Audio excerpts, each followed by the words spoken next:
Howrah station থেকে মাত্র 2 kilometre দূরে সালকিয়ার বাধাঘাটে রয়েছে এই মন্দিরটি। এখানেই রয়েছে 51 ফুট লম্বা 4 মাথা বিশিষ্ট বিশাল এক শিব মূর্তি। এই মন্দিরে আসলে তোমরা দেখতে পাবে ভারতের দ্বাদশ জ্যোতির্লিঙ্গের প্রতিরূপ। শ্রাবণ মাসে আমি আজকে চলে এসেছি হাওড়ার সালকিয়ার শেঠ বংশীধর জালান স্মৃতি মন্দিরে, যে মন্দিরটি সবার কাছে সালকিয়ার নতুন মন্দির নামে বেশি পরিচিত।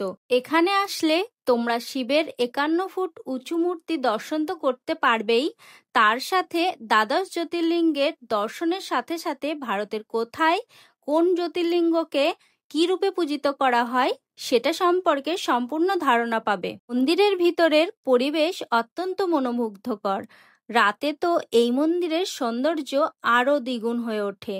মন্দির খোলার সময় সকাল 6টা থেকে দুপুর 12টা পর্যন্ত এবং বিকেল 4টে থেকে রাত্রি 9টা পর্যন্ত।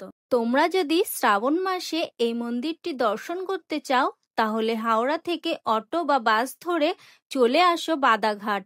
বাদাঘাটে গঙ্গার তীরেই এই অত্যন্ত সুন্দর মন্দিরটি অবস্থিত।